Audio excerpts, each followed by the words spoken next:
Welcome friends. I am Dr. Rajendra Dhande will introduce you to clinical trials today. At the end of this session, we will be able to know about the basic information and various types of clinical trials as well as the four major phases involved in clinical trials. So basically what is clinical trial or clinical research?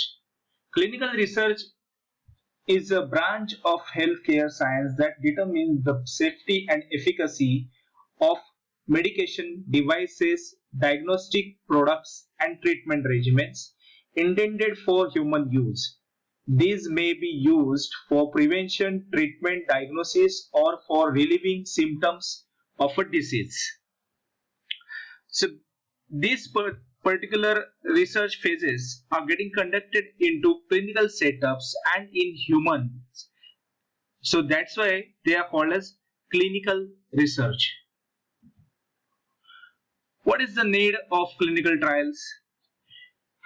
So jot down whatever the needs come in your mind and then we will discuss.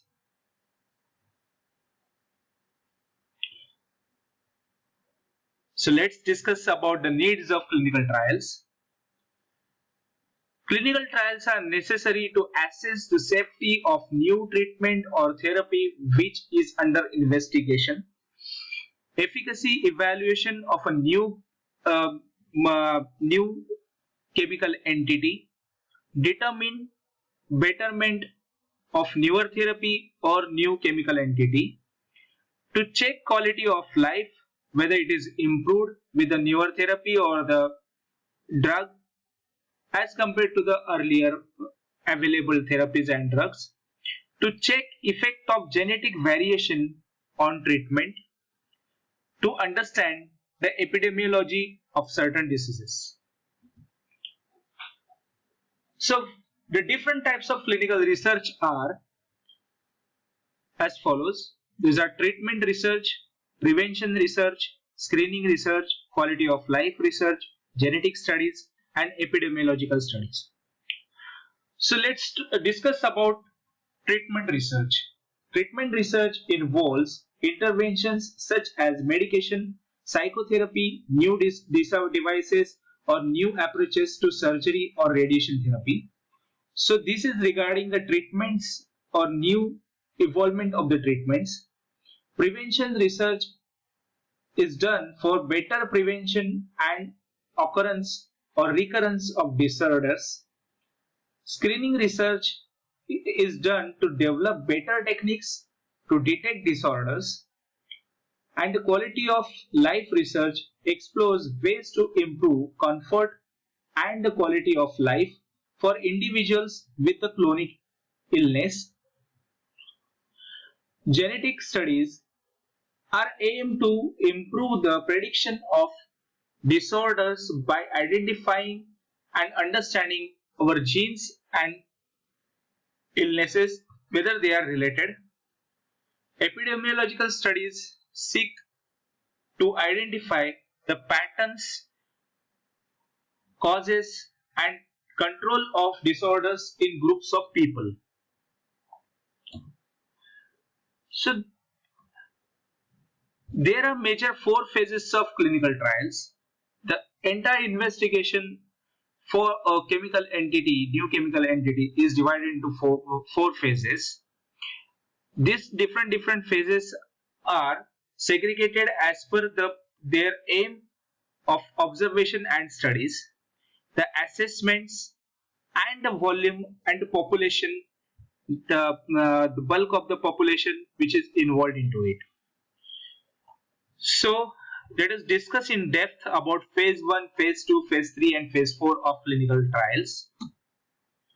In the phase 1 clinical trial, it is the first time new chemical entity, that is NCE, is administered in human.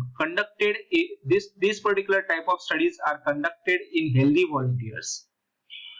A very small number of volunteers are enrolled, approximately 20 to 80 participants are enrolled in these studies.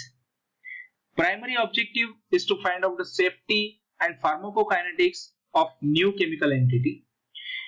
The safe dose and adverse effects are identified for the further progress or for the further phases of the clinical trial. After successful completion of phase 1, if the results are promising and safe to go further research or evaluation, the phase 2, that is the efficacy studies, are performed. These particular studies are conducted in subjects with target indication. Targeted indications means if the particular therapy is to be under which is under investigation is for high blood pressure, then the subjects or the patients with high blood pressure are selected, and under those particular participants this type of studies are conducted. Efficacy and safety are the primary objectives. Number of subjects is higher than phase 1. Approximately 100 to 300 subjects are enrolled. Further evaluation of secondary objectives is done. After successful completion of phase 2 studies, the promising molecules are progressed to phase 3 studies. Phase 3 studies are multicentric trials. The efficacy and safety is confirmed in these particular trials. A large population, that is approximately 300 to 3000 participants, are enrolled in this type of studies. Efficacy and side effects are compared whether they are benefited or not, whether their side effects are less so that and the efficacy is more, that the risk to benefit ratio is compared. These are multicentric trials and globally conducted. Multicentric means these studies are conducted at various centers at different points and areas of a country and in the various countries across the globe. Subjects from various ethnic groups are enrolled as these studies are getting conducted globally. So the various ethnic groups like Asian, Caucasians, Hispanic, these groups are getting enrolled in this particular type of studies. So the variety of genetic information and the effect of the genetics on the new chemical entity, on its pharmacokinetics, is evaluated in this type of studies. Also, these studies are including the special population like pregnancy and pregnant women and pediatrics, then geriatric population, then participants with renal impairment, hepatic impairment. These various special populations are also included in these studies. After successful completion and the promising results are submitted to the regulatory bodies, for example FDA. If suppose FDA finds that the accumulated data or the submitted data is strong enough as and evident that the particular molecule or the therapy or a device is useful in the treatment of certain indicated area, then the FDA provides a permission to market the drug at provisional basis, and the drug is allowed to get marketed. Still, the molecule or the device or the therapy is under vigilance, a strong and strict vigilance of FDA or regulatory body. And this particular phase of investigation is called as phase 4 or post-marketing surveillance, PMS. These studies are allowed to conduct after provisional marketing approval, also known as PMS studies. There are no boundaries of stipulated protocols. There are no boundaries of inclusion and exclusion criteria. So therefore,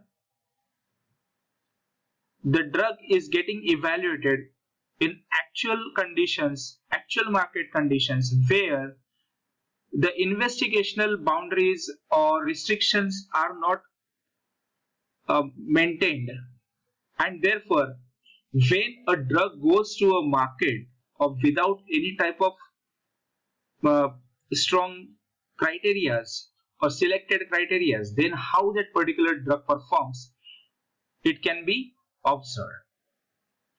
The risk and benefit of are studied in huge population as this particular medicine is or therapies are going into the market. So the various patients from various ethnic groups, they use it, and then the data is collected, evaluated, and the reports are generated and provided to the FDA or regulatory body.